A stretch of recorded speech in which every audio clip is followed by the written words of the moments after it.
Eating prep. They go to 4-star Michelin restaurant. Hey, you're live. I wish. Getting this. I wish.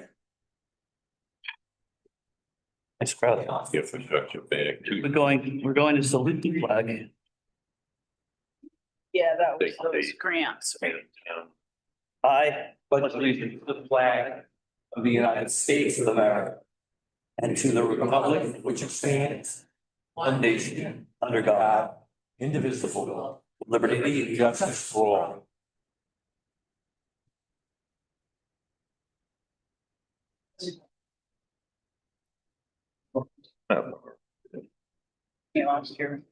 As the town council sits as the board of licenses commissioners, I will open the remonstrance hearing for the following retail beverage license renewal applications.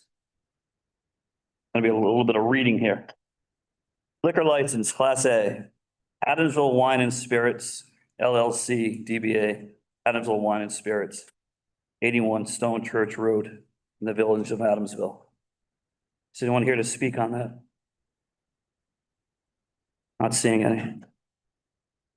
Also Class A, Meeting House Spirits, LLC, DBA, Meeting House Spirits, 93 Meeting House Lane. Anyone here to speak on that one? Not seeing any. I will take a stab at a motion here. Do we want to do these a block at a time? Happy to do it that way, or we can wait to the end. We can do all the liquor licenses in one block, I think, Patrick. Sounds good. We're gonna go to Class BV Limited, Commons Lunch Incorporated, DBA Commons Lunch, 48 Commons. Anyone here to speak on that one? Not seeing any. Also Class B, BV Limited LC Community Center, 34 Commons. Anyone? Okay.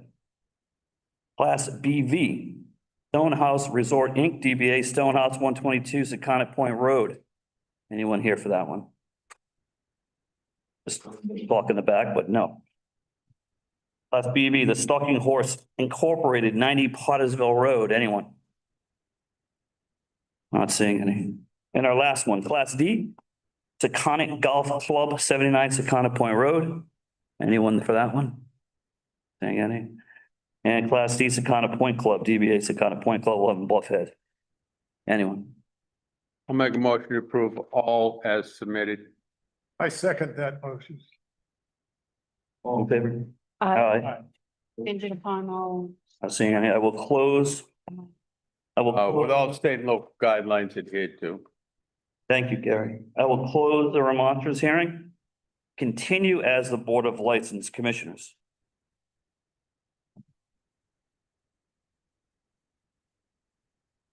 Miscellaneous business license renewal request, victualling license request.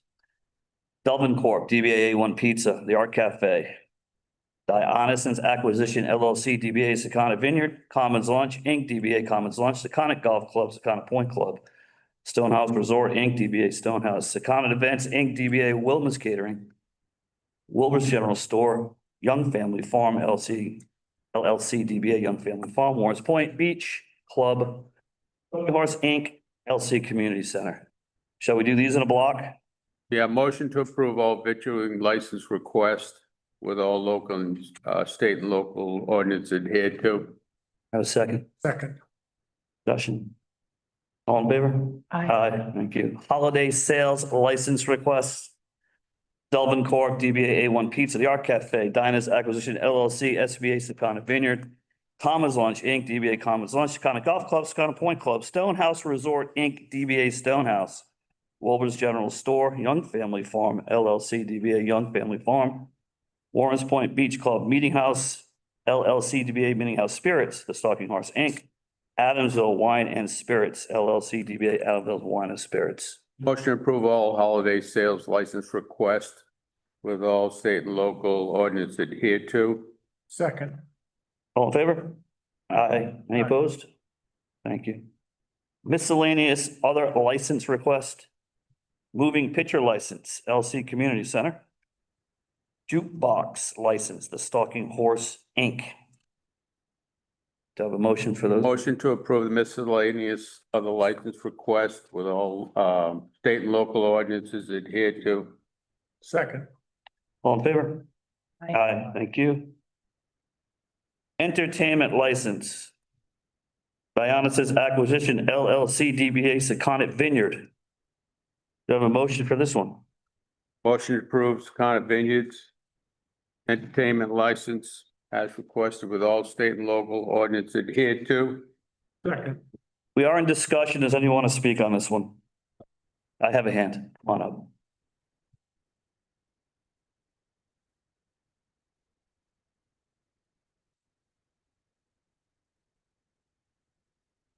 Hey, Barry, 120 West Main Road.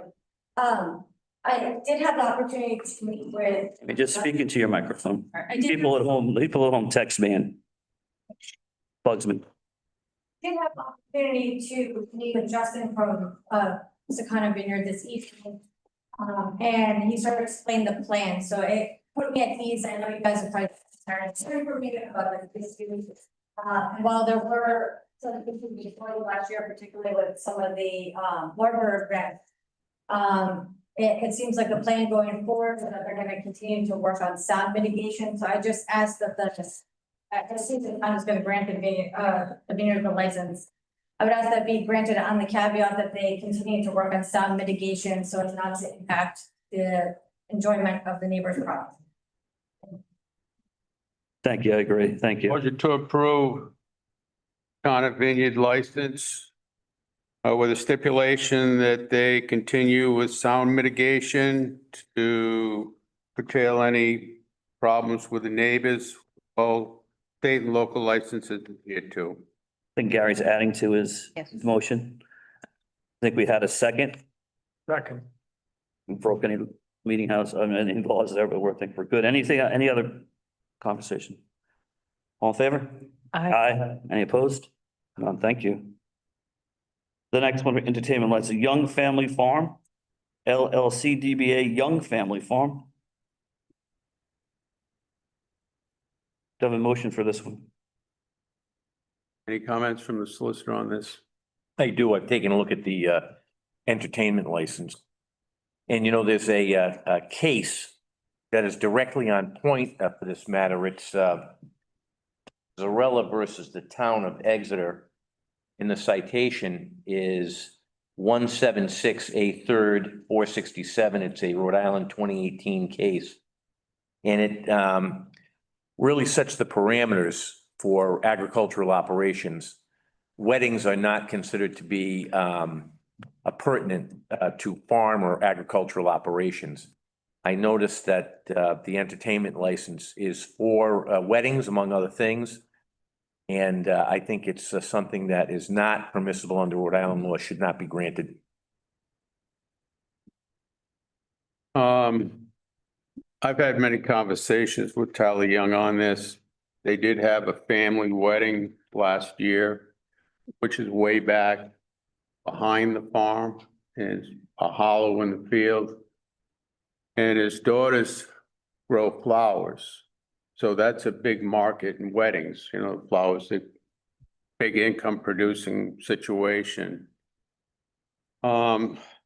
No weddings was actually brought up for the Secana Vineyards, where they may have gotten a little bit out of hand and there was a lot of complaints for the neighbors.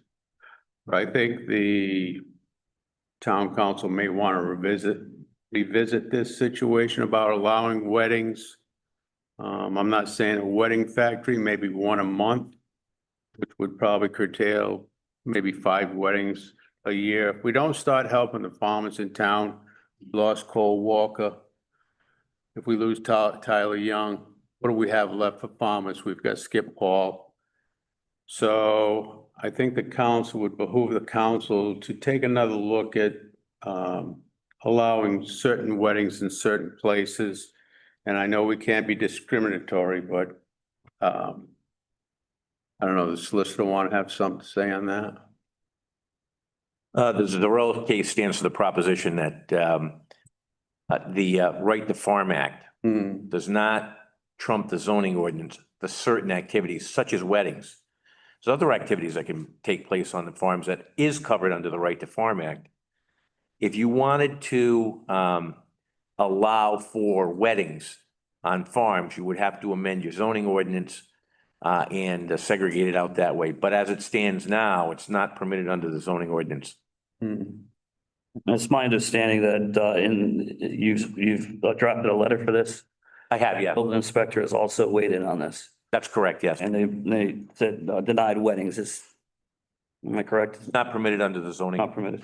I agree with the building official on that. Is there anything else in there that's not permitted?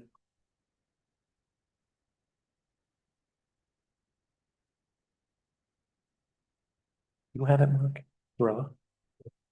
That, Application, Request to have dinners on the farm, and I think that was one of the things also that wasn't permitted, is that correct? depends on the dinner. I mean, I hate to say it like that, but it does, it depends on the dinner. Do you have a copy of the application? I do. Did you want Hand it over. I see your hand up. I'm gonna give you a minute while the solicitor looks at that, application. So go ahead up.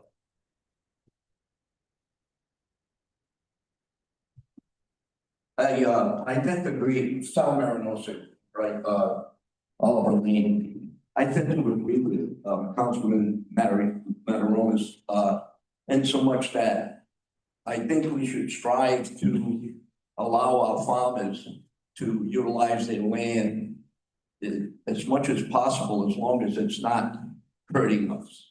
Well, I know that case, in East Greenwich, and, that case was over a very large wedding. And I think what we could do is do not a special exception, but try for something like a special use permit on an individual basis. And probably, because weddings are planned so far in advance, give them a 2-year window and see how it works out.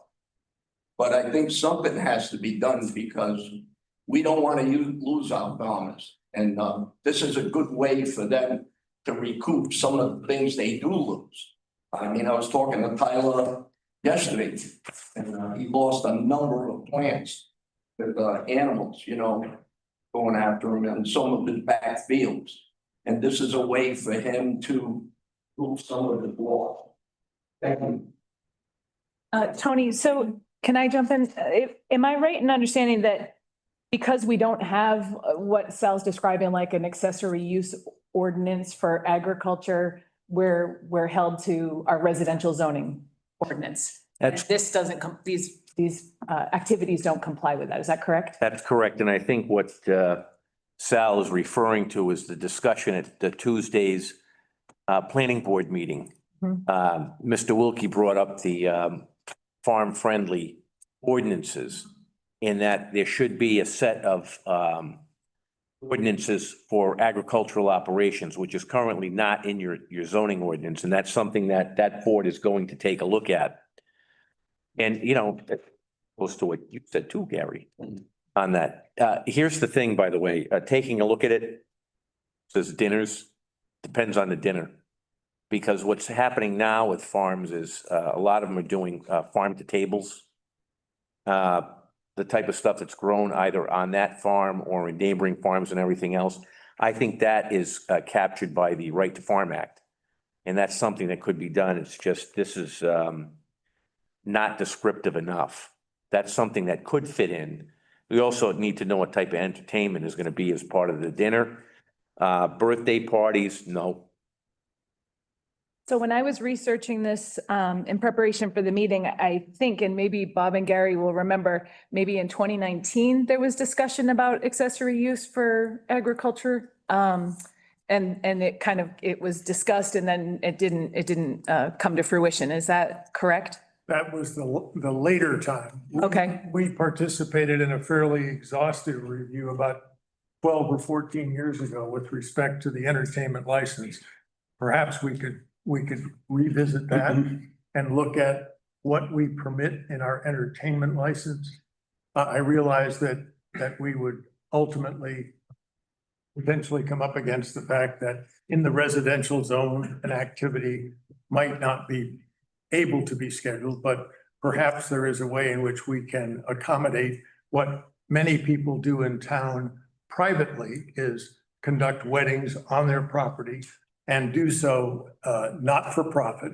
And unlike, say, the crop cannon issue or something like that, we don't get the kind of response to that or disagreement with that we do with crop cannons. So if you think it's worthwhile, we could look again at the entertainment license and see if there's a way for us as a town to define particular things that are farm friendly. Can I make a suggestion on this to take it a step further? You really ought to take a look at making some amendments to your zoning ordinance Well, that would further define what Little Compton thinks are appropriate agricultural operations that would include so-called non-farm activities that are related to the agricultural operation. And I think it would be more flexible for the farmer Right. if it was done that way as opposed to an entertainment license. very well. Thank you. Solicitor, so what I have in front of me is an entertainment license request from Young Family Farm. Is there time for them, for Young's Farm to resubmit their entertainment license to better define their dinners or is this it? I'm assuming they're not gonna have dinners out on the farm See, in the winter. Yeah, But I don't know, maybe in the barn, whatever, but yes, they can submit on that basis. okay. So if we deny, they can resubmit. Deny and resubmit, yes. And when we deny, we have to deny the whole thing. We just can't deny part of their application and approve other parts of their application. I think it'd be better if they resubmitted an application. I don't know if the sense of the council is on that. I'll make a motion that we ask Young Family Farm to resubmit their application, and because weddings aren't allowed under our zoning, not to include weddings, but have set parameters for what their dinners include and what they're gonna have for musical entertainment. That'd be my motion. I'll second your motion. Any further discussion? I have a hand. Go right up, sir.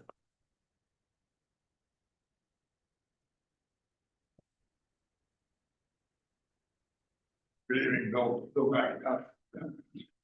25, 30, no, one of my daughters was married at the vineyard. Front lawn.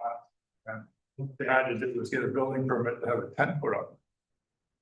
So you guys are talking about a business operation where they have multiple weddings, same location with a liquor license.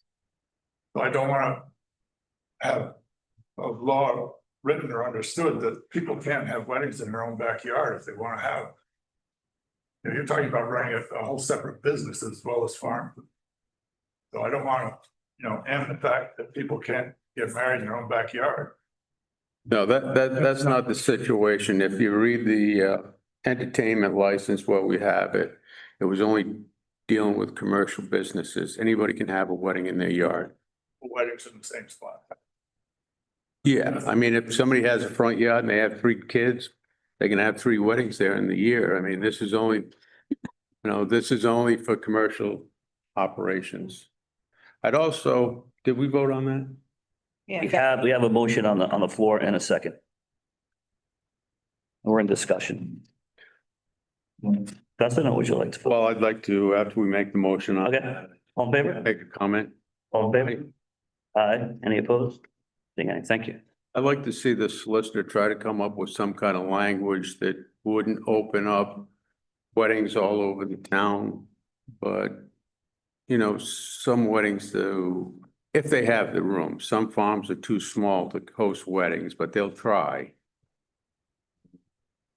But a place like Young's Farm, which is huge, and they have a hall where they, what I previously said, they had a wedding, they had light music. He's not talking about bands. He's talking, I don't know, string quartets. I doubt that. I like to, if I can, or I think this town should do what they can to support farmers in this town and help them survive. This town, what people don't seem to realize, this town was started with farms and fishermen. And now the fishermen and the farmers are being driven out of this town by wealth. I think that's a real shame. If you could do that, if you could at least look into that and try to write something up that would carry this a little bit farther for us and bring it back to the council. I will, and I'll be working with the planning board, which is moving along on this too. Thank you. And just for a little bit more input on that you might be happy to hear. Also, there was discussion at the planning board meeting this week about drafting a section for our comp plan for agriculture, because currently there's no section on that now. And so that's going to be an addition in the new round of comp plan drafting. So, Associated goals. yes, exactly. Yes. Thank you. Thank you. We are at announcements. Any announcements? No, you got Art Cafe. Oh, yeah, Art Cafe. Art Cafe. Motion to approve the Art Cafe entertainment license with all state and local ordinances adhered to. I'll second it. Any discussion? All in favor? Aye. Any opposed? No, not seeing any. Thank you. Thanks, Heather. Announcements. Any announcements? I have an announcement. We have one. So the town hall is having a food drive to support the Little Compton Food Bank. I put out posters last Friday afternoon, and by the end of the day, Monday, we had 2 full boxes full of food. So I want to thank everybody who's already donated, folks who work at town hall and people who've stopped by to drop things off. So thank you so much.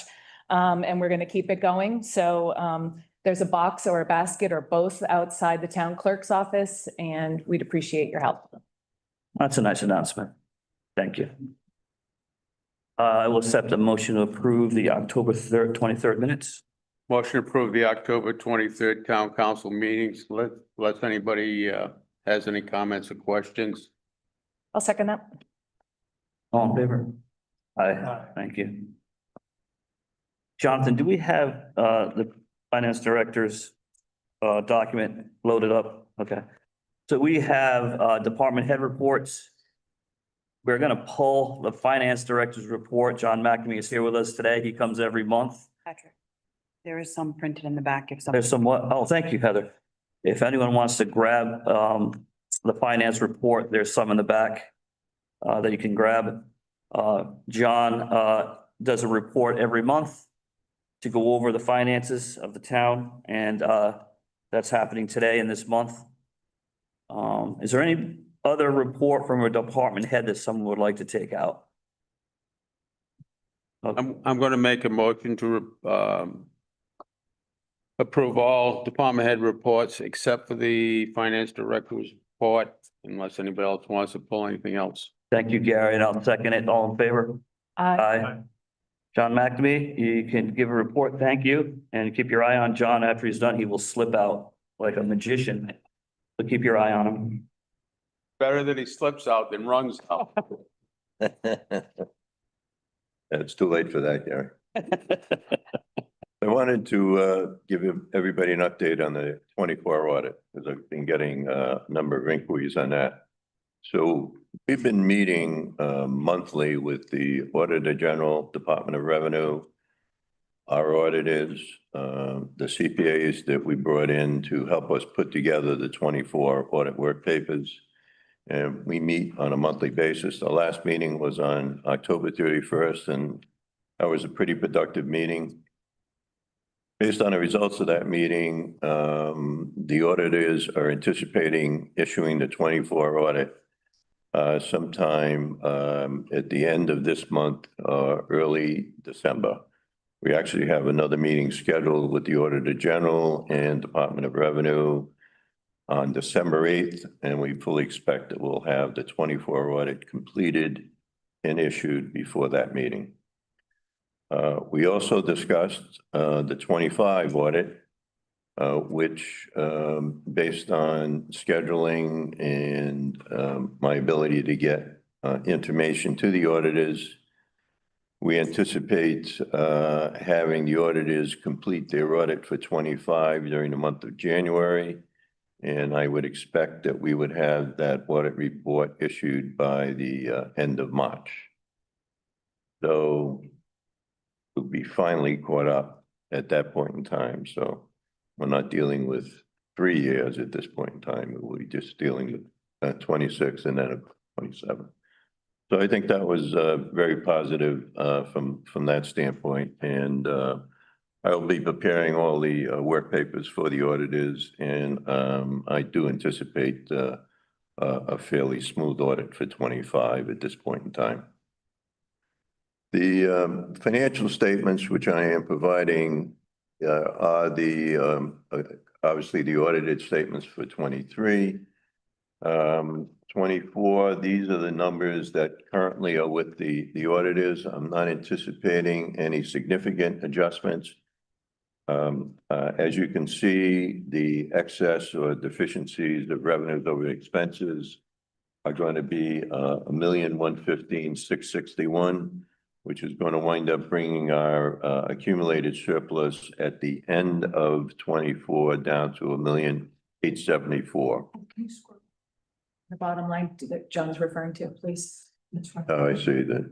Yes, there you go. Thank you, Heather. Yeah. Okay, and those are the key numbers on the bottom, actually. So on 25, we have, and I'm continuing to go through those numbers. We had some additional revenue that was unrecorded for housing aid that was brought in to offset our debt service at the school level, which was around $300,000. Plus, we had gotten some money in for building permits that were not previously recorded from OpenGov, where we do all our online permitting. So that allowed us to bring the deficit for 25 down to $1,108,000, which was a little bit low. I think we're somewhere around $1,003,000 or so last meeting. So that's going to wind up giving us about $766,000 of accumulated surplus as of the end of 25. That was compared to what I initially had was about $200,000. So that was a nice pickup at that point in time. So I was very pleased. There are some additional revenue numbers I have to go through in 25. There was no interest income recorded, so I'm going through the bank statements and getting those recorded. I do not anticipate any additional expenses for 25 at this point, so I think we're going to fare a little bit better than I initially thought for 25. 26, we're moving along. We're 4 months into it. Our tax collections represent about 42% of our total levy. So we've had a good first quarter tax collection month. We are showing positive cash flow for the 3 months ending of roughly about 3.6 million, which is good. We do have some larger expenditures coming forward. We'll have some debt service numbers. We have some pension contributions that have to be made as well too. So, and as I indicated at the previous meeting, that first quarter taxes will have a lot of taxpayers that'll pay all 4 quarters up front. So that first quarter tax cash flow is usually the highest that we have for our quarterly collections. We do have a couple of other items. On operating cash balances, even though we have positive cash flow, I did outline the number of cash, the balance of the operating cash that we do have we have roughly about 6 operating cash and accounts that we use for the town. The total of those are roughly about $3.6 million. So I'm hoping that at this point in time, we're going to be able to meet our cash requirements, and I think we should be able to do that without having to do any additional borrowing at this point. And these balances have all been reconciled to the banks as well too. So the Past due tax collections, we, last week submitted all the motor vehicle and tangible property taxes due for the last 5 years. That was roughly about $30,000. So we're not anticipating a big chunk of money out of that. Our real estate taxes past due for 24 and prior is about 262,000 with an additional 50,000 of interest. And we are going to get letters out indicating that we are pursuing collections via a tax sale if payment's not received. And I've spoken with the town solicitor, and he's going to give me some wording to send out letters. So we are pursuing the tax collections as well. So at this point, things are seem to be moving pretty smoothly for 26. Any questions from the council, finance director? I think he did a wonderful job. It's nice to see some kind of numbers for how the town is doing. I'd like to commend John for this, and also I'd like to make a motion to approve the finance director. Second, all in favor? Any questions from the audience? To the finance director, or he scoots out of here? Thanks, Okay, John. Thank you.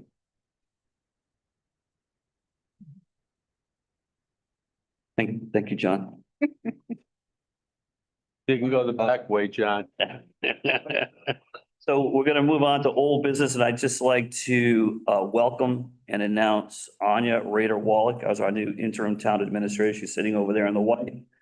A very accomplished person, and we're very happy to have you. Can we Thank have a round of applause for Anya?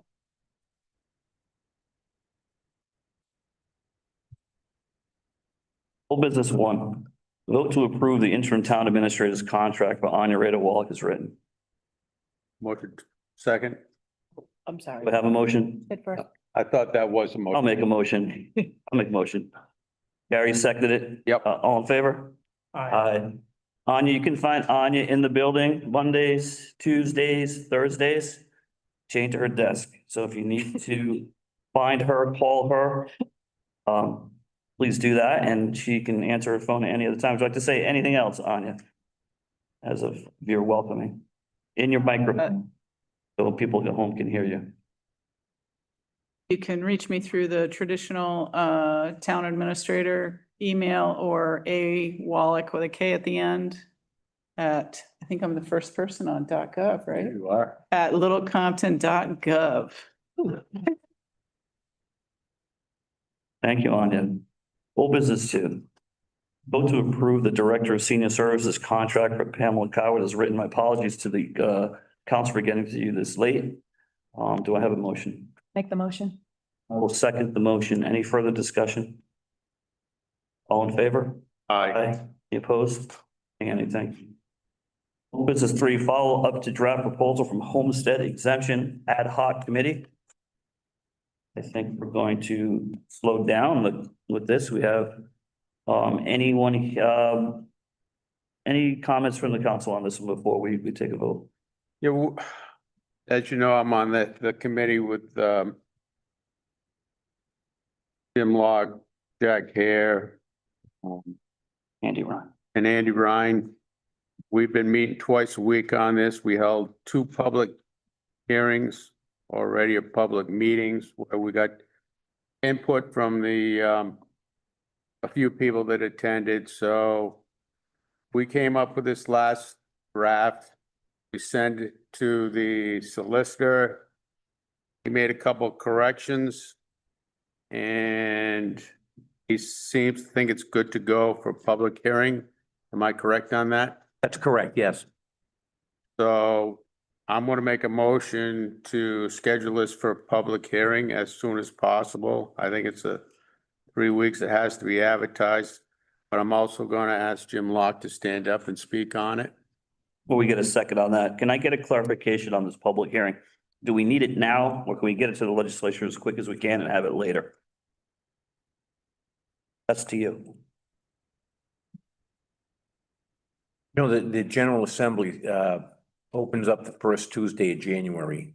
So this is something I think you can approve first and then send to the General Assembly second. It doesn't need to get up there now. It just needs to get there before New Year's Eve. Yeah, I would like to put this out to the public and get their comments on it in case it's something we've forgotten or some problem we've had. Mr. Kennedy's been very astute in bringing certain things to our attention. He's in favor of this. So maybe there's somebody else would like to have some comments on it at a public hearing. And if so, then we can have the solicitor rewrite it to accommodate whatever we think is appropriate. So, All right, we have a motion on the table to vote for this and for a public hearing. I'll second it. We have a second. We're in deliberations right now. Do you want to go up, Jim, and speak?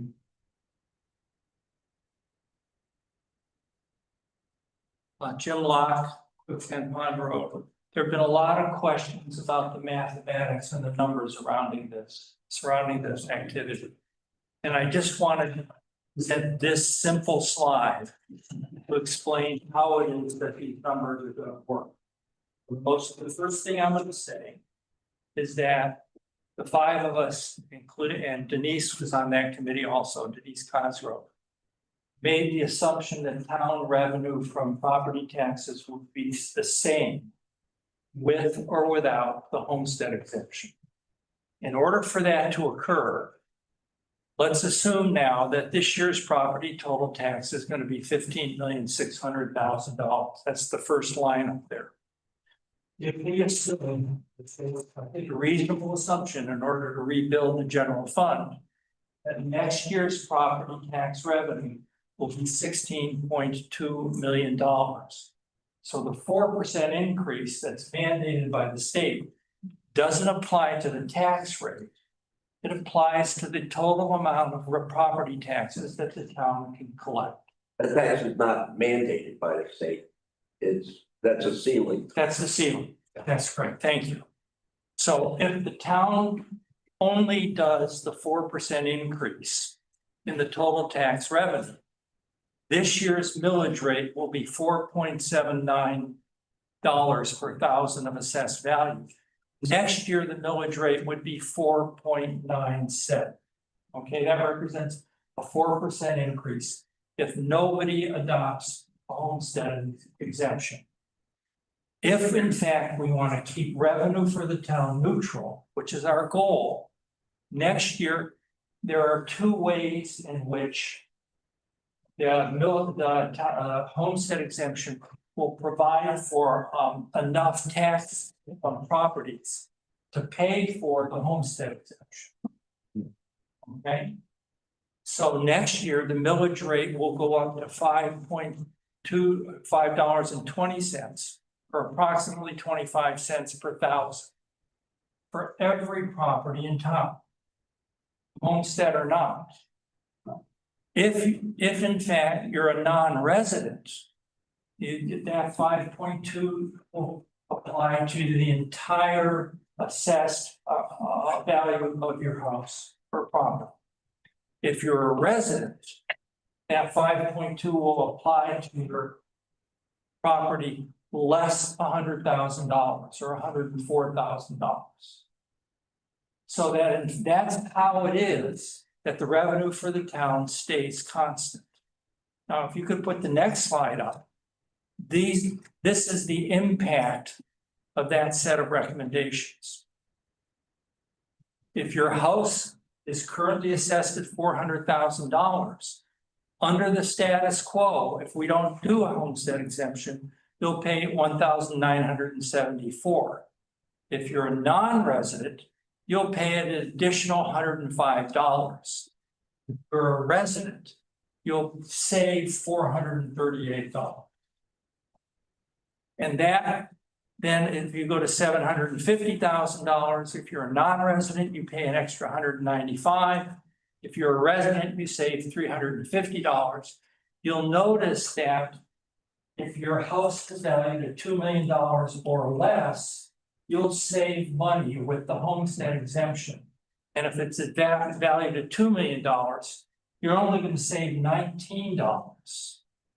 So the way that this is revenue neutral is that non-residents will pay, between $105 and $780 extra in taxes. If you're a resident, until your house is worth more than $2 million, you'll save on your taxes.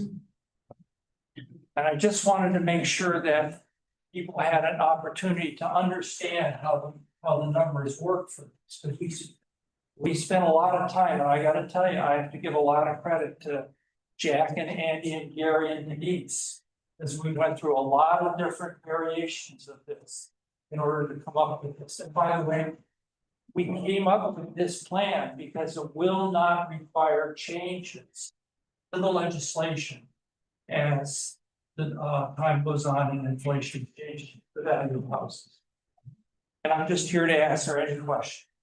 Thank you, Jim. I'm sorry that I omitted Denise, who was on that committee. Thank you for serving on that. I'll never forgive you for Yeah, that was my fault. I'm sorry, Denise, that won't forgive you. I had him, you won't. I'll kill this, Jim. Any questions on this issue? I have a hand, go ahead.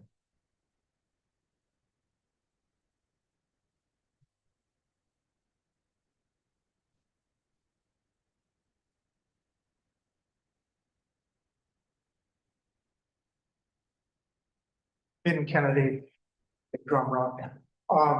The only question I have, I guess is best directed to council, is there any part of this proposal that is in some way unique that would be a barrier or cause other delay or be a barrier to the approval of the legislation? Well, it certainly is a unique proposal, but I don't see that as a barrier or a bar to the approval because it's limited to Little Compton. Good, thank you. Anyone else? So I have a motion on the table. We'll take a vote. I just want to thank everyone that was involved in this, and Gary and Andy and Jim and Denise. It was a bipartisan effort to get this over the line. And it was really great to see everyone work together to save some money for residents that were taxed 12% 4 or 5 months ago. Hope we can get that money back in their pocket. So I'm glad we got it over the line. Glad we all worked together and up to the legislature with it. All in favor? Aye. Any opposed? Thank you. Whole business 4.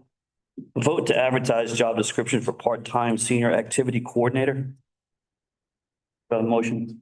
Yeah, I'll move that we post that advertisement. I'll second it. Any discussion on that one?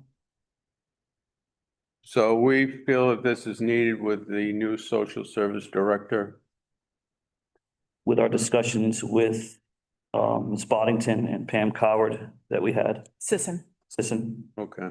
You recall? Yeah, I do recall that. Yeah. All right.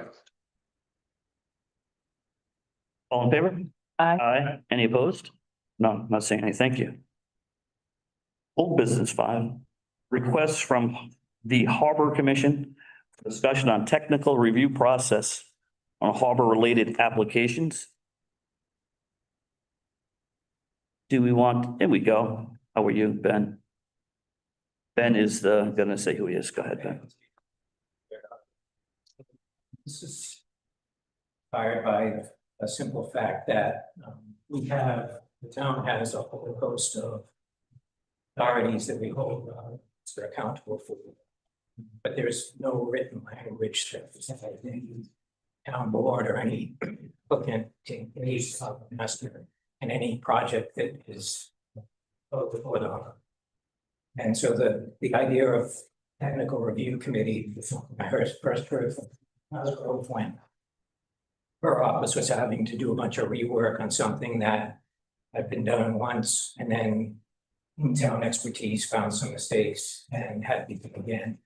And we'd like to, especially for our related issues, there's really two objectives here. We'd like to develop language for technical review to the harbor and really bring all of the requisite expertise together so we don't miss things. And then we have the other problem that we faced a little while ago with the Point Club detail project of monthly, you folks meet bi-weekly. And we can't have a circumstance where very narrow window for consideration of something comes in. And to, sorry, and I've actually seen probably over the ordinance to require better communication in town. And then to the extent we can control externalities like talking to CRMC or other people that have authorities over the harbor to kind of shorten that timeline for notification, we'd like to do that.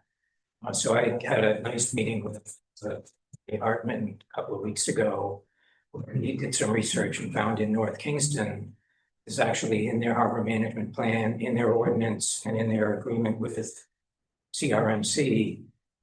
Anything in town waters, any project that's proposed within town waters, the application needs to land in the clerk's office within 2 business days. And then the clerk uses the clerk's office expertise to distribute that to all of the appropriate stakeholders in town. People can, immediately come together. So I would like to, the benefit of the town being able to control internally what we can to avoid, cycling an applicant, cycling staff in town, increasing costs on everyone. Come up with a process for technical committees that apply to anything that goes on in the harbor. I'd like your permission to work again with Attorney Hartman on developing draft language, therefore harbor management plans on the ordinance and add advertisement for public hearing. Thank you. Solicitor, you want to speak on technical review processes on harbor-related applications? Oh, Into your microphone.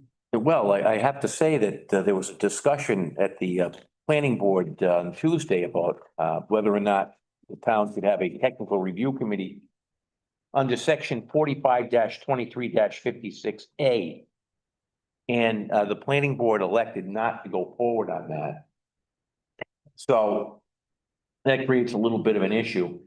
In North Kingston, I think the process is that, as you've outlined, it goes to the town clerk and then it goes to the various stakeholders in there. And that is something that certainly can be worked into your ordinance and even the harbor management plan. And with the CRMC also. It's just that technical review, I think, is going to get a little sticky.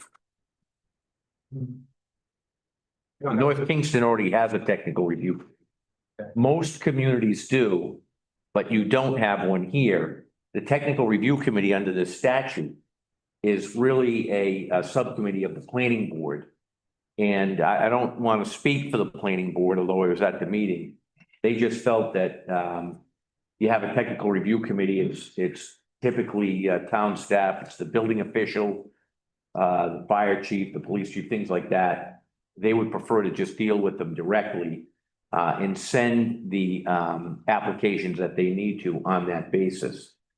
However, what you can do is what Mark outlined to you on that and have the matter go to the town clerk and then distribute it to the stakeholders on that for that streamlined process. Yeah, and I would think that, the business of the planning board is different than, the harbor commission or other boards and commissions in town. So I would think that different bodies would require different committees, but at least from a process viewpoint, knowing that, we have a set of stakeholders in town that have a set of expertise, emergency management, harbor master, et cetera. If we could work distribution that we think works for the harbor. You know, it may not, there is no one size fits all technical review committee. I'd like to be able to propose a distribution. And it also may require that, you know, we highlight in other places in the town code where other bodies should be working with the harbor master as a minimum, if not harbor committee. I think it's a, Or would be something named other than technical review. yeah, it would be an ad hoc, it's regroup for matters in the harbor and, you know, whatever the jargon is that works. I'm going to make a motion to allow the chairman of the Harbor Commission, Attorney Hartman, to continue working on situations at the harbor, so we get notification, or the Harbor Commission gets no notification in a more timely fashion from the clerk. Yeah, I'd like to also extend that to how we work with external agencies that we have to deal with too. But even, you know, in the Point Club ESAL system, when we submitted, you know, public comment with more time to think about it, we asked, are they sharing this with DEM? And they said, no, generally don't do that. DEM will ask for separate public comment. So we need to be aware that, you know, it's never one and done. And so continuing, having a process where we continue to work, you know, with any input on any topic into the clerk's office, and then the clerk's office can distribute it. I'd like to find an elegant way to outline that. That'll be encompassed in my motion. I'll second Gary's motion. Further discussion? All in favor? Aye. Aye. Any opposed? Thank you. New business. Request from the Recreation Committee to purchase 2 portable pickleball nets, not to exceed 3,000 as voted at the Recreation Committee. I will make that motion. Second. Further discussion? All in favor? Aye. I will task the town administrator to oversee this very important issue. You've been here 48 hours. You can count on me. You can count on you to get this over the net.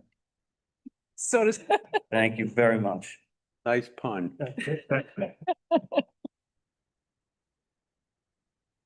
There a vote to enter into an agreement with Klein Horning LLC for pro bono consultation services regarding housing strategies for the town's 18 and 35-year-old demographic. What you have, councilors, in your packet is a proposed agreement. I just read 2 things on the front page. We have an opportunity for Klein Horning LLP to provide pro bono legal representation in connection with Little Compton, evaluating policy decisions and regulatory compliance matters involving municipal strategies to increase production of deed-restricted affordable housing or housing generally. And if you go a few pages in to the agreement, Exhibit A, scope of services.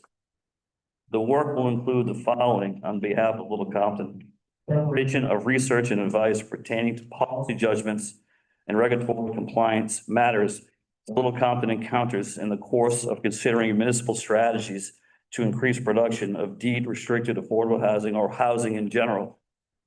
As Little Compton, at their direction, Horn Hoying will provide written memorandum and similar materials. We have an opportunity to partner with a very reputable law firm that does a lot of this in a lot of towns. Really drill down deep and look for some strategies for our 18 to 35 demographic. As you know, this young demographic are having trouble with housing all across the nation, especially here in Little Compton, where the average price is $900,000+ for a house. So I think it's something that we want to get them, you know, in the game here and try to help them out as best as we can. I want them in the conversation now and not later. So it's my hope that this will be fruitful and some good things will come out of it. I'm going to make a motion to create a ad hoc advisory committee of the 9 members to engage in meetings to work with Klein Horning over a 6-month period commencing in January of 26. The charge of the committee is to consider and recommend municipal strategies to increase availability of economical housing for young families, individuals, and first-time home buyers. Do I have a second? I'll second it with a quick question, which is, do we need to vote first on entering into the agreement before we vote on creating the committee in their charge? Yes, Okay, so, I'll retract my motion. And I will consider a vote, enter into an agreement with Colin Horning LLC for pro bono consultation services regarding housing strategies for the town's 18 to 35-year-old demographic. I'll make that motion. Do I have a second? I will second it. In discussion, any discussion? So pro bono always perks my ears up, okay? So, but there are other,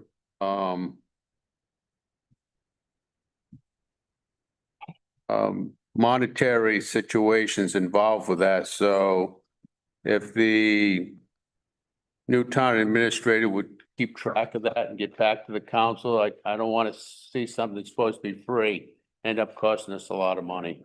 Okay, thank you. if I may. Yes, sir. One of the issues I raised, the expenses that they may incur. The agreement is clear that they have to ask for permission first. Right. So in other words, they have to say it to the council even. Look, we need to do this to further what we're doing for you, and you get to approve it. Okay, All the expenses. I did read that, but I still want the town administrator to be on top of whatever's going on with this. With the whole committee, whatever ad hoc committee that Patrick's proposing. Thank you. Motion, a second on the floor. I'd like to add that Klein Horning is a law firm that's centered on accessible housing and community development. I think it's a really generous offer from them. They're offering to provide case studies of other communities and the ways other towns have looked at this, and basically sort of put some meat on the bones of some of the topics that could be discussed in these committee meetings, and to also help facilitate the meetings. So I'm excited for the opportunity. Thank you. And I've also, I've had the opportunity to meet Emily Blumberg, who's the attorney on here. Although their address is in Boston, Emily is an attorney based in Providence. And she is very passionate about providing affordable housing opportunities for people around the state. And Emily came to a few of our housing trust meetings over the last couple of years just to come down and introduce herself and see what we're doing here. So she's kind of familiar with the landscape in Little Compton and just seems like a very passionate advocate for housing in Rhode Island. So I think that's kind of part of the reason why this came about. Sal, Yeah, I just. right to the microphone. I don't think he'd be with me. Trust me, you should see the texts I get. Every time I hear the word pro bono, my socks go up and down. Mine too. I'm not. I would just like to know what portion of it is pro bono. I don't have the. Agreement, go ahead. The solicitor has reviewed the agreement, so he's up on it. They're not actually gonna be providing legal services. Okay. What they are going to be doing is providing strategic consulting to the town on affordable housing issues. So this is more of a consulting agreement. They make that clear in the agreement that they're not gonna be furnishing legal opinion. They will be providing research and strategic consultations for affordable housing strategies, which they are considered to be experts on. Okay. So Sal, I'll read you what caught my eye. It said, we have agreed to undertake the work on a pro bono basis without charge for our lawyer's time. In addition, Klein Horning charges separately for all third-party or out-of-pocket expenses reasonably incurred for rendering his services as set forth in Exhibit B. Well, I'm having problems with that, but before any out-of-pocket expenses are charged, we'll ask for your written permission.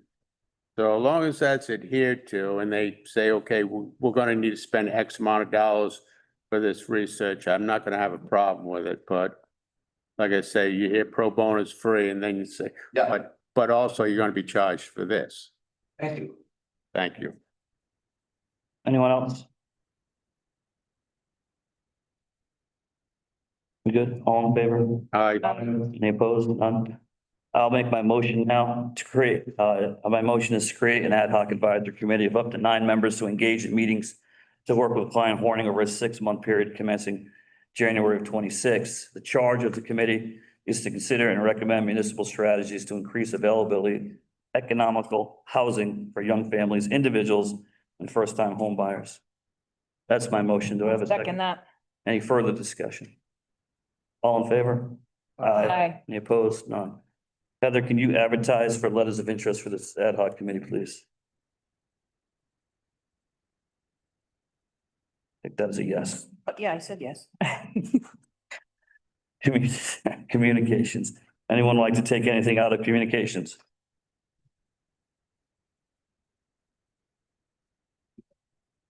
We gotta go through. Gotta go individually. Okay. Accept the letter of, sorry, I'm just trying to make it quick here. Communications, accept a letter of resignation from Michelle Stecker on the recreation effective October 24th. Gary's gonna make a motion for that we read it, that I read her a nice letter. Is that right, Gary? That's right. I'll move that we accept her resignation with regret, and the council president will write a letter of thank you. Pretty good. I knew that. I'm gonna second that. All in favor? Aye. Do we need the motion to advertise it? This position? I think she already did. It's already up to. Thank you. Communications to draft proposal assessment for a plan from Ara Sarda as presented to the Common Needs Committee, Assessment Committee. I talked with Ara today and I thanked him personally. I'll make a motion to put that on file. Second? All in favor? Aye. Thank you. That's not here to speak on it. 3, letter of invitation to the council from the Wilbraham School Student Council to the attending annual Veterans Day Assembly at the Gymnasium on Monday, November 10th, 2025 at 10 p.m. AM. I put PM. Make a motion for councils to attend if possible, and then place this on file. I'll second it. All in favor? Aye. Be a public notice received from Coastal Resource Management for an application received for property located at 10 Minnesota Road. File number 2025-07-044. Patrick, Sure. Mark and I are going to recuse on this because the matter is currently pending before Coastal Resources Management Council. We represent that state agency. Understood. Comments on this one? The Chairman of the Harbor Commission have any comments on this?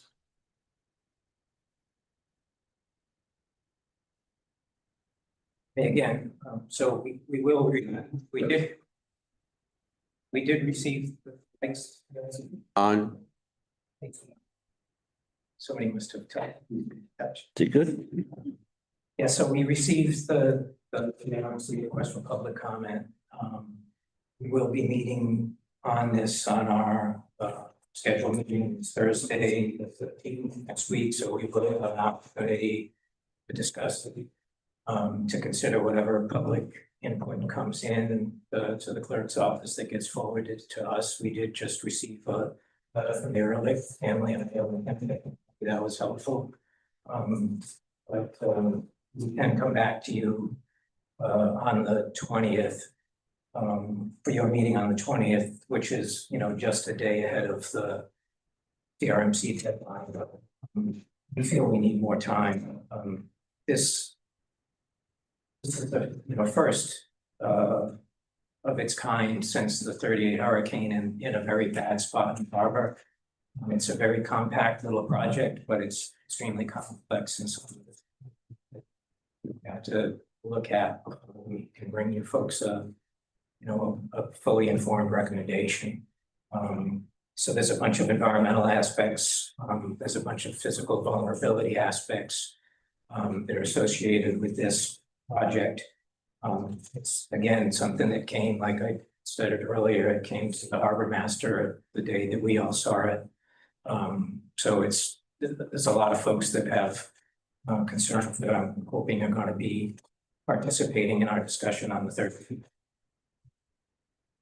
So, the physical vulnerability is just one example, right? When you look at the Secana Yacht Club dock, that's a couple 100 feet in, it's protected by 2 pretty large ledge outcropping that this new structure would be outside of.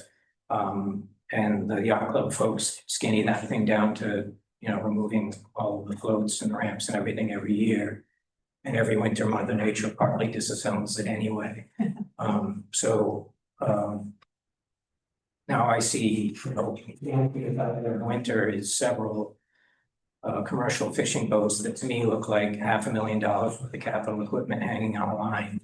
So having a float or something come adrift is a worry. So the structural integrity of this, we want to make sure is the environmental component done properly. We did ask through the clerk's office, and the clerk did request the surveys and the submerged adaptation surveys were submitted, so we'll have more information, but we're still in information gathering mode. So the time again, is extremely tight on something that is to us first of a kind, at least to all of us there, and it's in a tough spot. It's very small, but it's in a tough spot. So I'm hoping we can get an extension from CRMC. Do you think that's in the cards? Are you asking me? Yeah. I think I think the only way that, my understanding is if there's an objection.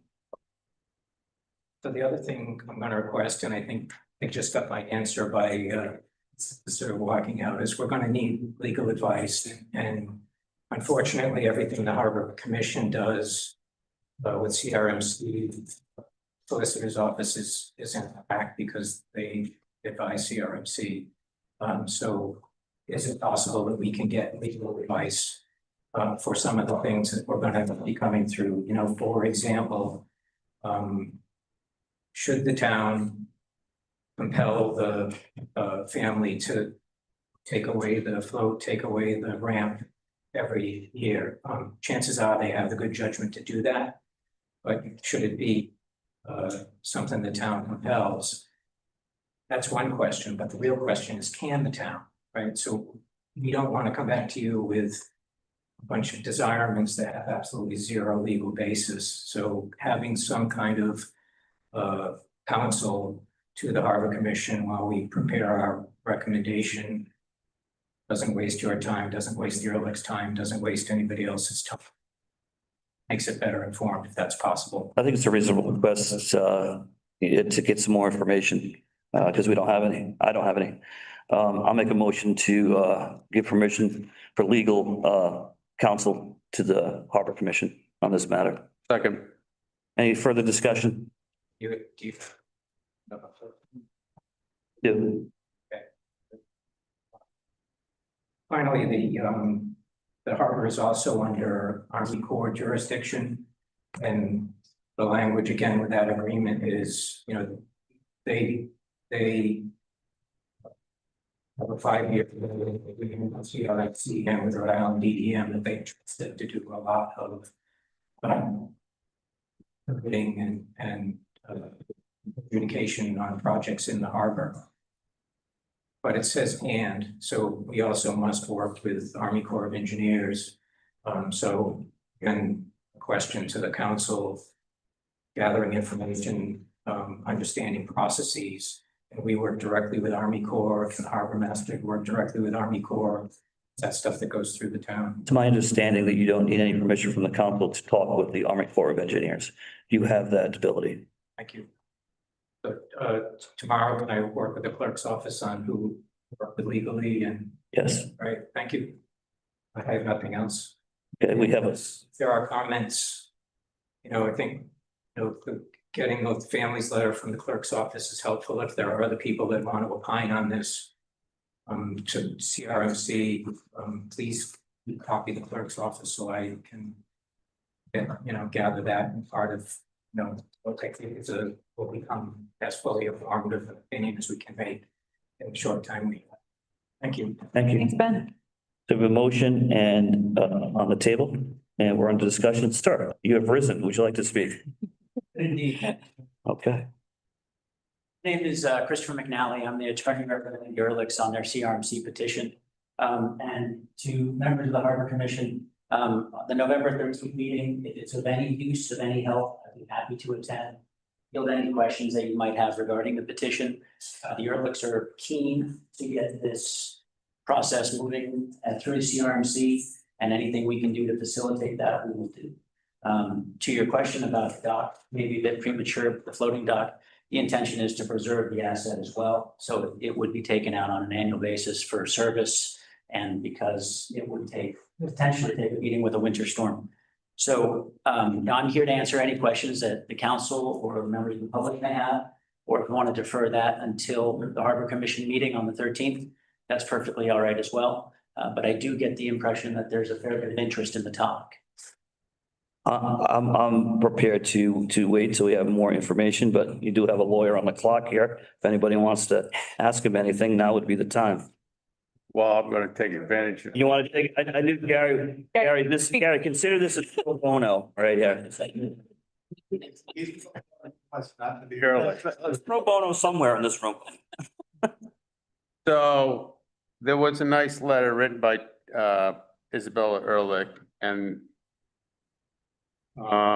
it states that her father's 80 years old, her mother is, and they want this dock so that they can get down to enjoy the water, which is fine. I have no problem with that. But what I do have a problem with is this listed on Airbnb, oceanfront home by Kristen in Sakana Farms and Stays. And one of the amenities says a private boat slip. So is this going to be turned into a commercial operation down there? I mean, if it's for the Ehrlichs and they're there for 3 months out of the year and this dock is for them, that's fine.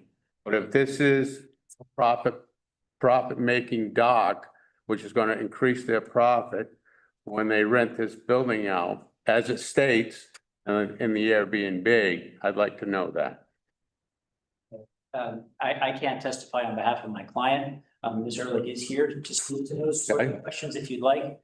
I will just say for the record that the jurisdiction related to the actual marine asset or the recreational boating facility, it's squarely within CRMC's jurisdiction. So how it is utilized, how it's built, and what its allowed uses are, that falls with CRMC's jurisdiction and the assent that's pending before them. So it's separate and above from the zoning requirements. And it's worth noting that the zoning official and the building official have already signed off on this petition and given their approval to it, because it does completely conform with current zoning regulations and the building code.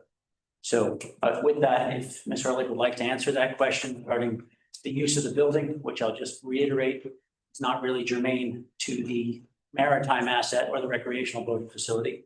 I understand that the building's not, but it's listed on Airbnb as a private dock as one of the amenities. So that means to me that if they get $10,000 a month for that house, they put a dock in, are they going to get $12,000? Is this just a commercial aspect that you're trying to promote more people and more profit from those stays? Or is this actually going to be a 3-month situation for your parents to utilize that dock? Or is it a profit-making situation? Thank you for having me here tonight. Just state your name. I'm Isabella Ehrlich. Hi.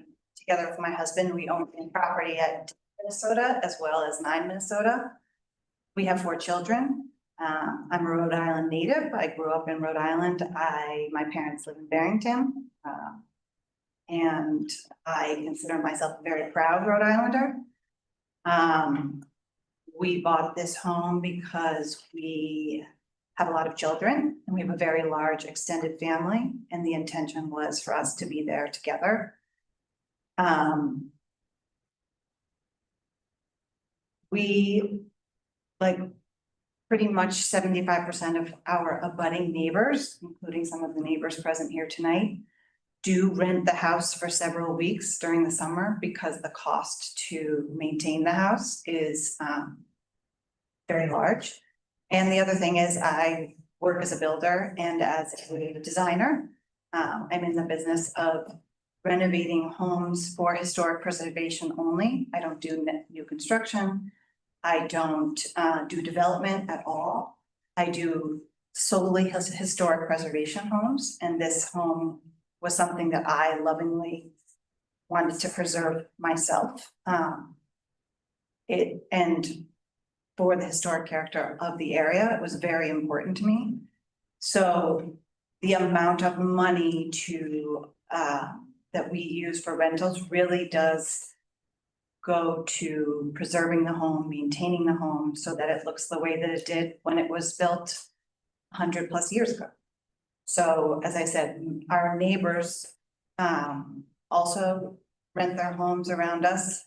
I don't think that has been a problem for them, like they also offset their costs so that they can maintain the home that their families had.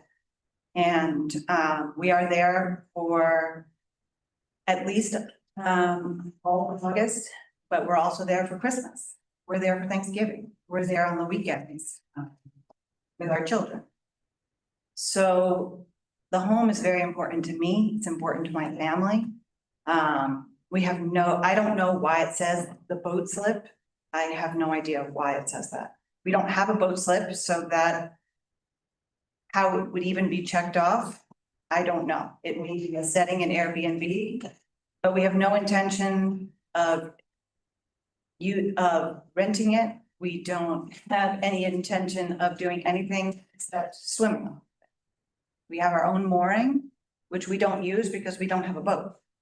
So we want to go out across the rocks safely. As I said in my letter, my mother broke her sternum during COVID, walking my father's dog. And she has been very ginger since then about going to swim. And my father fishes passionately from his little sea kayak. The reason for the float is because the engineers told us that the drop from the dock to the water was 5 feet. And so that didn't really help my mother get into the water. So that is why there's a float that is removable. It's also scribed into the rock. It's very narrow so that you don't see it. It is truly something for us to be able to privately access the water. And with regards to our rentals, I just want to point out that the people who rent our home for several weeks come back every year. And most of them are the relatives of little Compton families. The Browns, they rent our houses. The people who rent our house go to weddings here because there aren't hotels to use. So it is not like there's some random people coming to have a party out there. It is mostly the extended family of this community. So, and I don't think they have an intention of anything except spending time with their family. They have no intention to do anything except take our minnow bucket out with my children and watch my 80-year-old father go out with his sea kayak. And that's it. And so we recognize that the potential for it to get damaged in the winter is possible because it's the ocean and things get damaged. But for as long as I have my parents around and that I can enjoy the time with them, I would like to be able to swim with my mom. So I think you misunderstood my question. I have no problem with what you've done to the house. My family's lived in Secana since 1910, so I grew up there. I know what that house was. You've done a tremendous job. As far as renting it to anybody you want, I don't have a problem with that. My question was, in the Airbnb, it has private boat slip. That's what it has.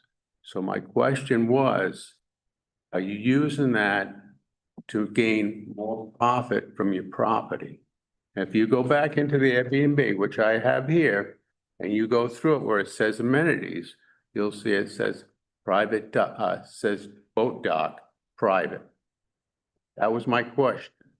So what I'm afraid is going to happen is every one of your neighbors that's got a house there, once you start this, it's a precedent. They're going to build a dock along with you. So on the north side of Yacht Club, I personally really don't want to see 5 more docks there, whether I can stop it. And I'm not really trying to stop it. If the Coastal Resources says that's fine. But this council does have authority to say, yes, we think that's a fine deal, or we don't think that's a fine deal to coastal resources. So we don't have the final judgment. I understand that, but we can make comments as a council. The Harbor Commission can make comments as a council, as the Harbor Commission to coastal resources. So I think that's my concern. So do we want 5 docks? And you know how pristine it is down there, north of the yacht club. It's a beautiful area. That's always been the side of the harbor. It's been bucolic. It's been very, very pretty, very succinct. A lot of people use that yacht club to swim off, to boat off. We don't want complications with a bunch of docks. Okay, yours seems to be small. Is the next one gonna go farther? And then the next one's gonna go farther than that? And then it's gonna impinge on the yacht club for what they've done since 1939, I think is when they bought it, which used to be a fishing dock, originally a lobster buying facility. So that's my concern. We've always tried to keep the west side of the harbor for commercial, and that's fine. And then we have beautiful, succinct harbor with the recreational boats and the commercial boats. And then on the east side has always been pristine. So what I don't want to see is, okay, the Ehrlichs did it, we're going to do it. Okay, this neighbor did it, we're going to do it. So we're going to take a very pristine side of the harbor and turn it into a commercial area. So that's my concern. Whether that concern is valuable or not is to me, to other people, it might not be. So that's all I want to say. Thank you for that. Thank you. Thank you, Ms. Ehrlich. If I may respond to that, Sure. just for a little bit of further clarification. So the water type of the harbor, of Secundit Harbor, is type 5 commercial water. So it is zoned that way by CRMC for the intended use of being developed to promote, we said, extensive development and use. This property, the Ehrlich's property previously had a dock on it. So there is a precedent there for it. It was destroyed in a storm, but there was an existing pier on the property. This pier is significantly shorter. The intended use by the Ehrlichs is really not intended for a boat to sit on. The float proposed is 6 foot by 12. So you're not putting much more than a dinghy or a kayak there. And arguably it would be temporary given the fetch and exposure that may well be there. The real intent is to rest and repose and be able to reach the water, which is a right guaranteed by the charter to the Rhode Island and secured by CRMC, so that littoral or riparian rights can be preserved for the public trust, but also for the littoral land owner, in this case, the Ehrlichs. So your concern, valid, and I appreciate it, about will this be the first of others? It might be, but the water type existing allows for this application to move forward. And I would hazard that the Ehrlichs want to comply with whatever possible restrictions or recommendations the Harbor Commission may or may not have. And I think you'll see when CRMC hopefully does issue the assent, that there will be controls as to how it may be used, because that is typically done by CRMC within their jurisdiction below the mean high water mark. Okay, thank you very much. Thank you, Ms. Ehrlich. And I'm sorry if I put you on the spot. I didn't mean to do that. I just wanted those questions answered. Thank you. Very much.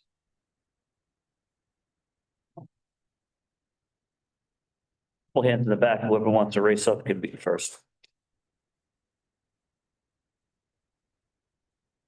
Motion on the table for anything. Do I? A second to give him the legal. Mike Master, Harbor Master, Little Compton. I just want to raise a couple of points.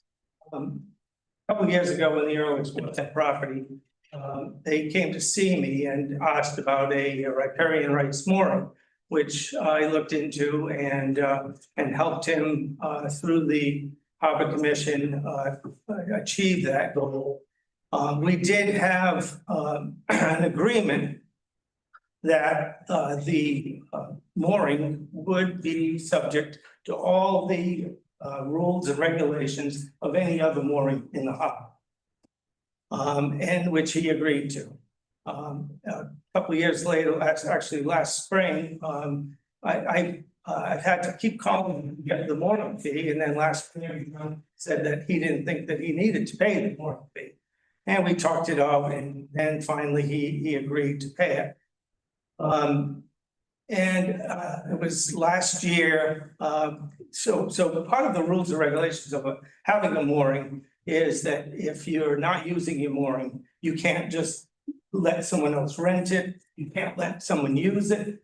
Only the harbor master can prescribe that. And what that does is that prevents a boat too large for the mooring showing up, or if the mooring, something happens to the boat, the harbor master knows who to contact. It's important. And so not last year, the year before last, at some point, the Ehrlichs, I don't know if they were good friends or they were just somebody that had enough cash to rent the house, decided to come down and they put a boat on the mooring, and then they put another boat on the mooring. So there were two boats on the mooring. So that goes against, there's no rafting in Little Compton, no rafting in Secana. And sure enough, one of the boats broke loose, ended up on, off the Bailey's Ledge, because that area, even where his mooring is it's like a lot of the northeast corner of the harbor. It's really not protected. We don't have a northerly breakwater. So we don't have the protection. So now I have a boat up on the rocks. I don't know whose boat it is, who to call, and it just presents problems. The reservation that I have, having a dock there, is there's such a fetch from, if you look at actually the photographs that you sent in, if you look at that photograph, you can look from where you're standing by the north end of the breakwater and look all the way to Newport. So all of that wind and wave driven water just comes directly into your area. I am board governor of the Secana Yacht Club. I'm the chairman of the House Committee. Even our dock, which is so well protected, is constantly being battered, and not just in the wintertime. I could show you videos of storms that we had last year, that even the breakwater that we have is getting to be insufficient. Without a northerly breakwater, I don't see how you could put a dock. That dock that you were referring to, that you said was there, was not a dock, it was a bass stand. There were bass stands from the club, the West Island Club. They were bass stands built all over Little Compton. And they were nothing more than pipes that were set in the mud with a stand that went out. And what they would do, they would employ fishermen to go down there and chunk bits of bait, and then the hot shots from the club would come down and cast out and catch bass. So it wasn't a dock. I have pictures, actually your next door neighbor has a beautiful picture painted over her mantle of that dock, that bass stand, with three of her daughters dancing on it, actually. But those are my reservations. I mean, I have others, but if CRMC passes this, I think that it's a grave mistake. And there will be property damage, there will be personal injuries, I'm sure, because I've seen what can happen in that harbor. Thank you. Thank you, Michael. Thanks, Mike. I'm gonna go with Mr. Ehrlich on that one. If that's okay with you, and we'll go with you next.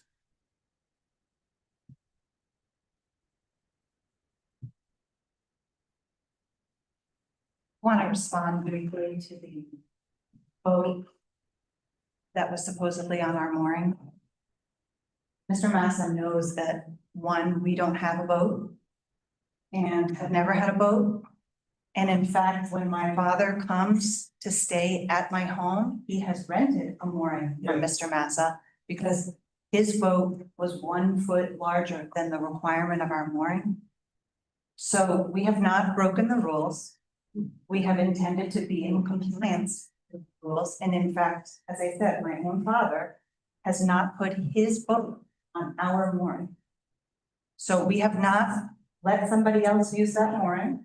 And if somebody else used that mooring inappropriately, I would assume that Mr. Massa would find out who that was because they did not have permission from us. And I have to say that I also find it a little bit offensive to say that we are asking for so much money and we're throwing in the dock. I'm sorry, but that's not true. We're a family and we enjoy the house, and you know my father.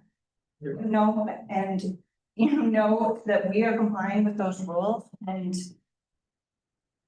we have this kind of pushback on how we use our homes since we bought it. And it's really harmful. I'm gonna stop you there, Mr. Rock. I don't want to get too emotional and personal on where we are today. I get you. Okay, I'm gonna, No idea what that. all right, no idea. We have a gentleman that wants to speak. Yeah, my name's Gary Mataronis. I'm on the Vice President of the Harbor Commission, but I'm also a lifelong resident of Secana Point.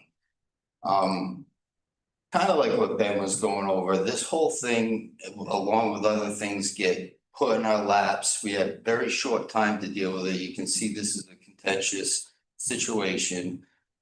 You got the lawyer there saying that, you know, the building official signed off on it. That was Dean Simmons who signed it. That wasn't Bill Moore.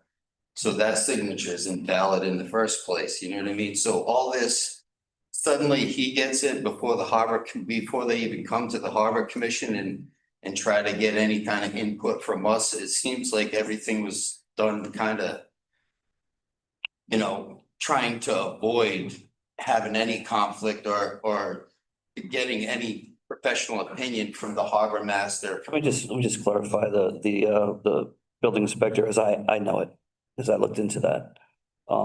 There's no sign off on anything.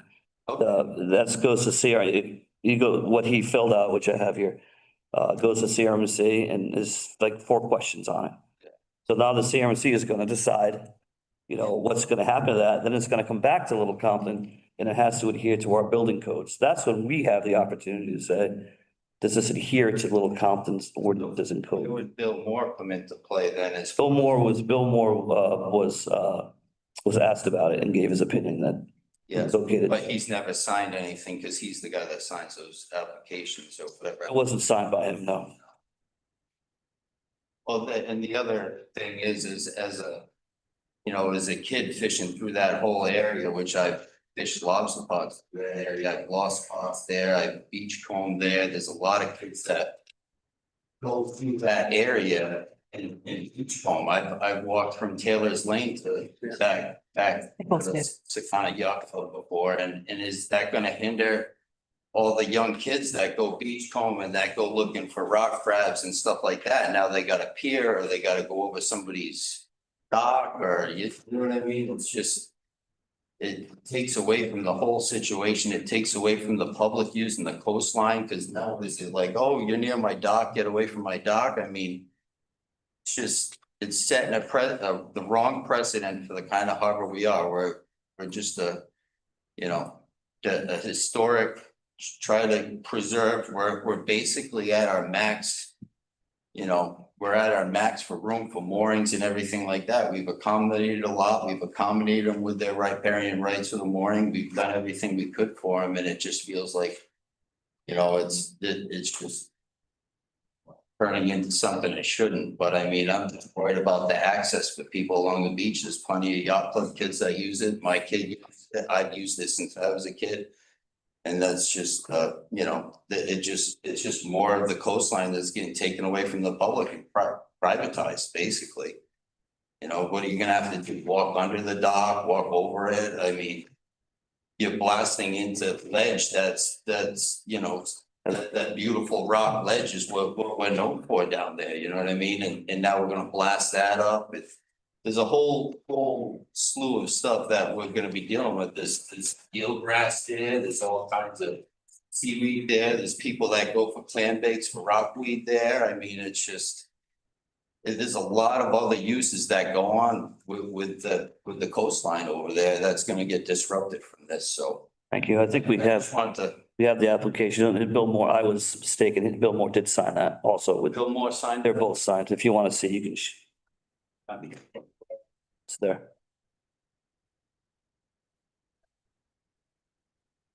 Yeah, the signature. Or signature, I don't know. As long as it was Bill Moore and not Dean, it's just these things get fast. Fast and track rate to us and they want us to do something. And now we have no legal advice to. Work with on what we can and can't do, you know what I mean? So I appreciate you providing the legal. You got it. You got it. And Heather, we did vote on that. We don't, it's not it's a motion on the table now for the legal, or what's the motion on the table for legal? Advice for the chairman of the. Okay, so we didn't do that yet. Okay. Just want to make sure. Mr. Pro Bono, go ahead. I didn't get an answer, but Gary, Gary, so the rights to lateral access to walk up and down the shoreline, that's not impacted by us. CRMC wouldn't allow that. That's baked into the public trust doctrine. That's essential to the character of Rhode Island.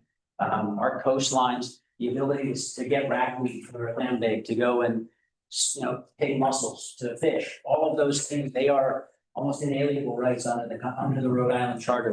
So yeah, there's private property, but like everywhere else in Rhode Island, anybody is free to traverse the shoreline up and now above mean high water to a point, which is being debated still, but that access should not be impacted by this at all. And I believe that the Ehrlichs are really working hard to keep the project to a minimum. There shouldn't be any blasting. There may be some etching to make things fit so that the profile stays low. But I think that hopefully and intended to be good stewards of the resource and the harbor. There was one other topic that you brought up. You mentioned eelgrass. The submerged aquatic vegetation survey has been done. It transects. We have the survey. CRMC has a survey to the harbor master and the harbor commission. On the 13th, we'll bring it. We can have the engineers there if you'd like as well to discuss how the installation might go, assuming the ascent is approved. But there is no eelgrass in this spot, which is a plus, because if there was, a vertic and shore method for what CRMC would allow would require the pier to be significantly higher up and would probably be aesthetically less pleasing. So thankfully, in this particular area, it's all rubble and boulder and no eelgrass. So we don't have the issue of having to elevate to allow sunlight to preserve the eelgrass. There may be eelgrass nearby, but not in the vicinity where the project is going in. And the survey will show that. So again, pretty open book on this side. It may be beyond the scope of this evening's conversation, but we are more than happy to talk it through and answer any questions that anybody might have regarding the project. I've got another question. Thank you, sir. Does CRMC require the installers to remove anything when it gets wiped away by a storm? So like if part of the dock gets washed out or something, does CRMC require them to remove the pilings if they decide not to like? If it's wreckage, for example. Exactly, yeah. That's a great question that I don't know the answer to. Okay. Yes, they do. Yes, there you go. Yeah, and so, I mean, and again, the Ehrlichs are not into this to create an eyesore of any sort. And it's going to be maintained well and maintained to the best of anybody's ability. I have a hand over here. First, I can't see who it is. Oh, the harbor master, part 2, come on up. Bonnie, you'll be next if you want to make your way up. Just like to make 2 comments. One, the pier will impede the ability for someone to walk down the beach. And you have to either walk under it, walk over it. You can't really walk under it. So it will impede you walking down the beach. And the second comment I'd like to make is, Mrs. Enrich commented on her love of history and how she wants to keep things historical. Well, that is my driving factor. That harbor, I've been there for 47 years working down there. And that harbor has looked like it does today. And I've been the harbor master for over 20 years. And I've worked hard to try to keep it looking historic. Because that's the way it was, and that's the way it should be. We've got 3/4 of the harbor is commercial and high use. And there's one side of the harbor that is just to be left alone. Mike, you just address the council on here. Sorry. Okay. So that's my biggest concern is to see one dock or 5 docks, whatever, there. It doesn't belong there. We want to keep the harbor the way it is. The harbor is being used by so many different entities right now, and I've been juggling all of these uses: pleasure boaters, commercial boaters, the clubs that we have, the sailing schools. We're now using the beach for swimming. The boat ramps, we have 2 boat ramps. There's just so much going on, and it's a juggling act to try to keep it. It's looking historically like it always has, and I hope that the CRMC takes that into consideration. Thank you. Thanks. You know, I'm gonna have Bonnie Finney come up, then you, Sal. It just made me think when you said that a few months ago, we tried to, the town was down there and moved some sod, and it was a big deal. You know, Secana Point's a big deal here in Little Compton. It's our jewel. It's Rhode Island's jewel. So I've learned from my almost 20 years here in the public, it's a big deal when something happens down there. So I'm not surprised that we're having this discussion. And I think it's reasonable that the town gets all the information they can gather and wait for CRMC's decision. Bonnie? My question, it relates back to what Gary was saying earlier, is the commercial use of the dock. That's my concern. I mean, I can, not only knows that CRMC goes through and approves this thing, which I don't necessarily agree with it, but that's not my part of town. But my concern would be if it will be used for people who are renting a house. Is there a way, would be my question, is there a way it not to be allowed to be used? That's not the right sentence. Is there a way for people who are renting the house not to be able to use the dock? Can the dock be closed for renters and just have it for the family use? That's what. I thank you for your question. I'm sorry? I said, thank you for your question. You're welcome. Okay. So, And I promised Sal, go ahead, Gary. so Venatuli and the, whenever coastal resources issues permit, there's a sentence that goes with it, and there's all kinds of stipulations, what can and cannot be done, so I think that'll have to be brought up at the hearing over coastal resources. Sal, you get a minute. Just for you to know, we have 5 marinas, my family. So I'm accustomed to CRMC, I'm accustomed to what the harbor master is saying. And I really respect what he's saying. I've worked with him, he's really a tight guy. He likes to keep things. I was just wondering if there was something that could be done as a portable type situation. So it wouldn't have to be fixed out into the water. Address the council, please. Is it? Okay, something that could be done as a dock, with something that would go down, come up so that the older people could utilize it. They do make docks that work that way. And that way, everybody would be happy. That's what we want to do, make everyone happy. Thank you. Mr. Venatuli.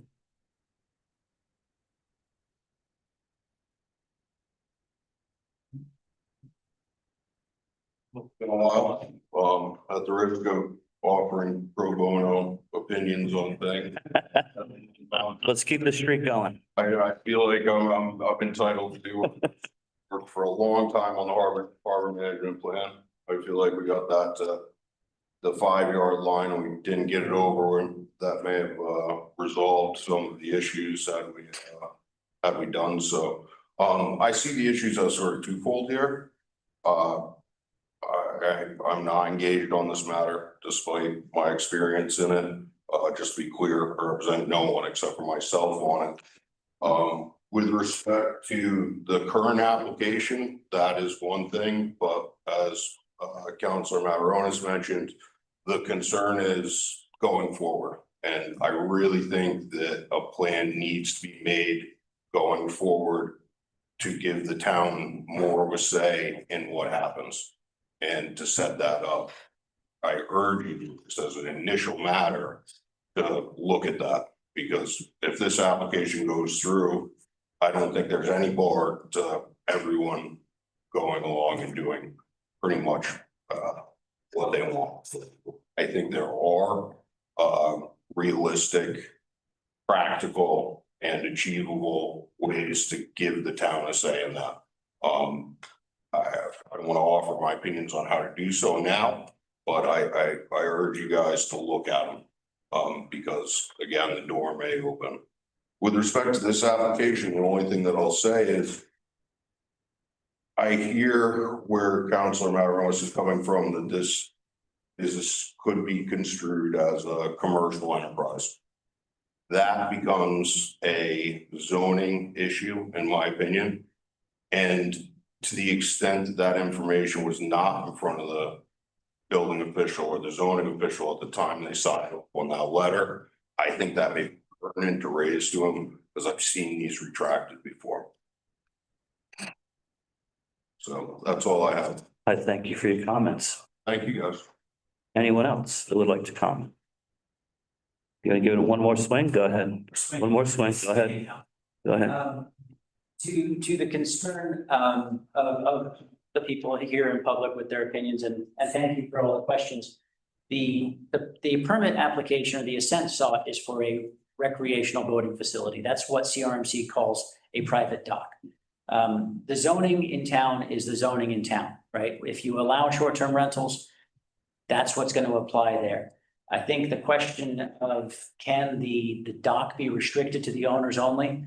An easy analogy would be like, I'd like to put a patio in my back garden, but then if I rent the house out, can I not let my guests use the patio?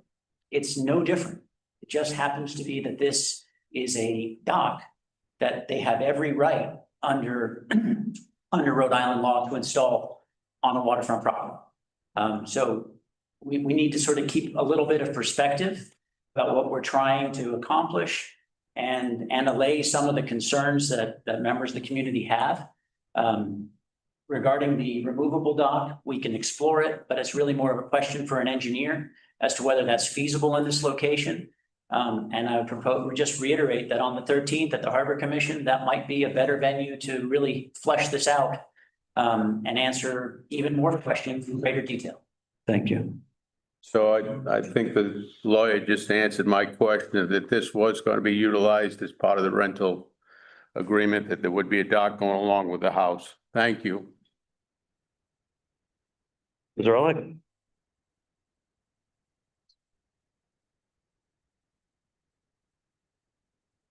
We rent the house to mostly families of Little Compton residents. So I guess the question is, would you tell your family who's renting the house, or perhaps one of your rentals, you can't use the driveway because it doesn't serve other people? Like, these are people in this community. And I would think that it could potentially be, I have 2 teenagers and I could see if they were at a rental and there was a thing that said, don't cross this.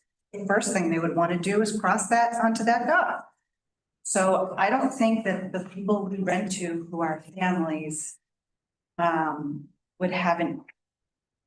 would be doing anything except for going for minnows and shells like all the other children. And what I see is that the other renters around us access the water in the same way, and they get sea glass and rocks and go in the tide pools. And this is not a large dock. This is as narrow as possible to go swimming. It is not something that is going to, you can barely even walk down it. It's the narrowest that we can make it passable. So it is not in any way intended to be more than a pathway over very tricky rocks. it is very hard to walk over the rocks. And we have looked at many options that, because there are very large rocks in all different shapes and sizes, it is very hard to traverse to get to to access our own waterfront area. It's just really difficult. So no, it's not gonna be, I don't know why it's in that rental. You seem very focused on that listing. I don't know why it's there, because there would be no reason to put it there, because there isn't currently a dock slip. So why it is there, I don't know. Thank you, Mr. Thurlow. I don't know either, but it's there. Anyone else? Yes, young lady in the red, come on up.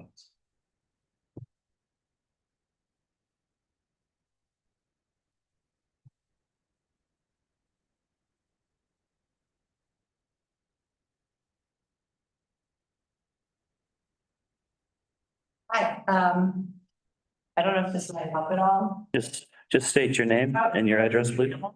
but I have rented Airbnb for how many days of a year?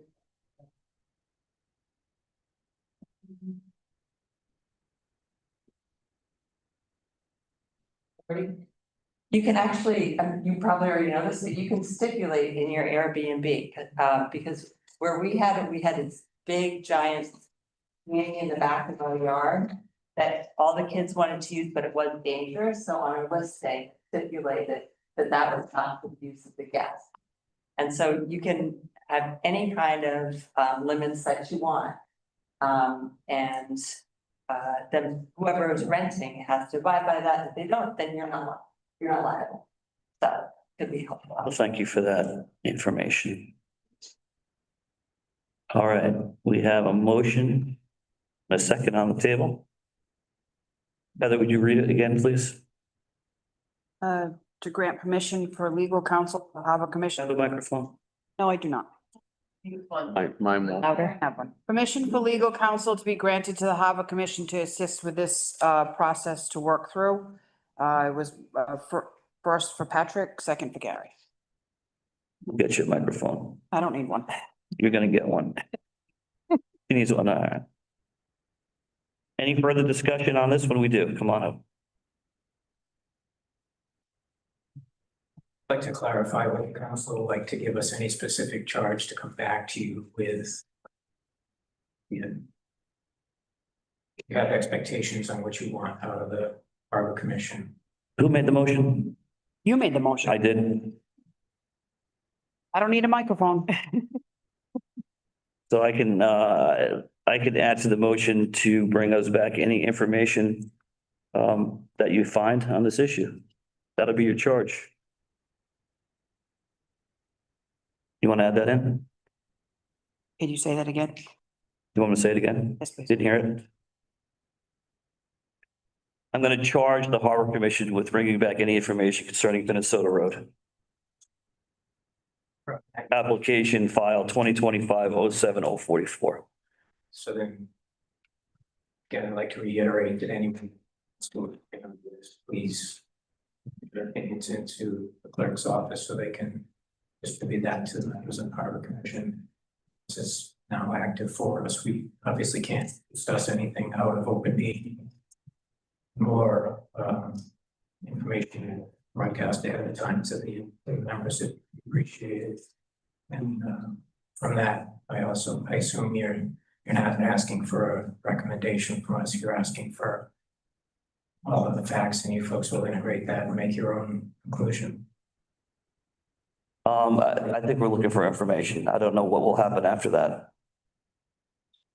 You have a set date to return? On our next meeting, the 20th?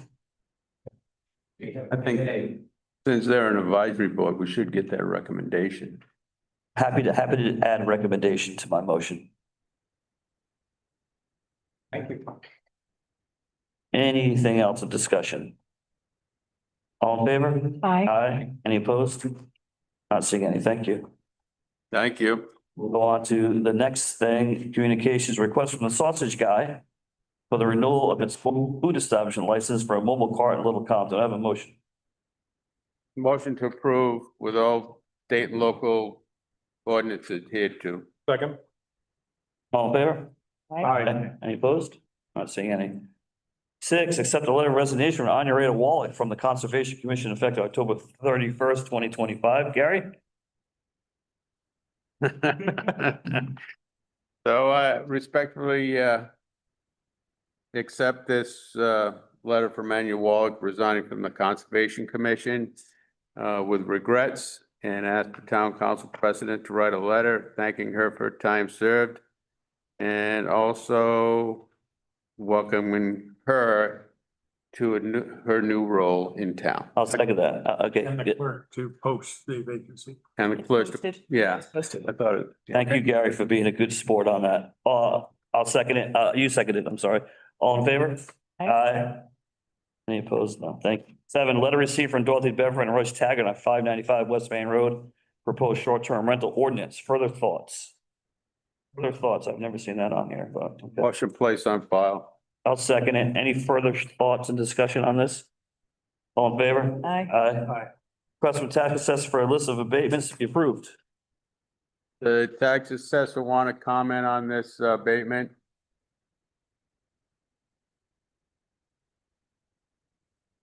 Since she's here, she can handle this one. Thank you. Really doing this task job, doing and part of their job, was, condition factors and neighborhoods and drop the ball in the neighborhoods, so that helped me with that. The one property had to be addressed in down, and there'd be a couple of properties that just did upward. And then they were all getting the audience. Motion to approve is submitted. Second. All in favor? Aye. Thank you, Denise. Payment of bills? We're gonna pay the bills as written. Second. All in favor? Aye. Aye. Consent agenda, I don't see anything on the consent agenda. Motion to adjourn. Second? Yep. All in favor? Aye. Thank you.